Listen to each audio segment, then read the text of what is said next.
நிறைய பேர் என்ன பண்ணுறாங்கன்னா, தங்கள் வருமானத்தை விட அதிகமாக கடன் வாங்கிடுறாங்க.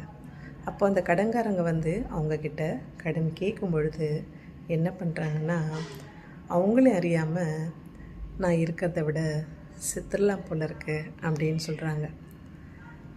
இந்த உடம்புல உயிர் வந்து நம்ம தாய் நமக்கு கொடுத்து 10 மாதம் கர்ப்பத்தில் சுமந்து நம்மளை இந்த உலகத்துக்கு கொண்டு வந்து கொடுத்துருக்காங்க.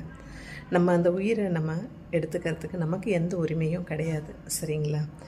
மனுஷங்களாக இருக்க எல்லாத்துக்குமே பிரச்சனை கண்டிப்பாக இருக்க தான் செய்யுது.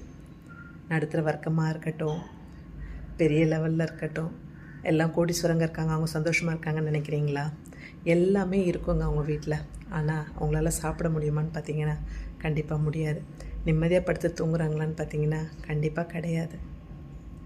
கடவுள் நமக்கு நல்ல ஆரோக்கியத்தையும் நல்ல உறக்கத்தையும் எல்லாத்தையும் சாப்பிட்றதுக்கு ஒரு வாய்ப்பு நமக்கு கொடுத்துருக்காருன்னும் போது எல்லாத்தையும் எதிர்நோக்கி வாழ்க்கையில் கடந்து வந்தால் தான் நம்ம ஜெயிக்க முடியும், சரிங்களா?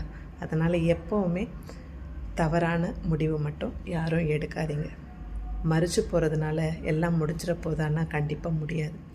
அதுக்கு நேரம் வரும்போது எல்லாம் சரியாகும். அது வரைக்கும் நம்ம பொறுமையாக காத்திருக்கணும். அதற்குண்டான முயற்சியில் ஈடுபடணும். புரியுதா?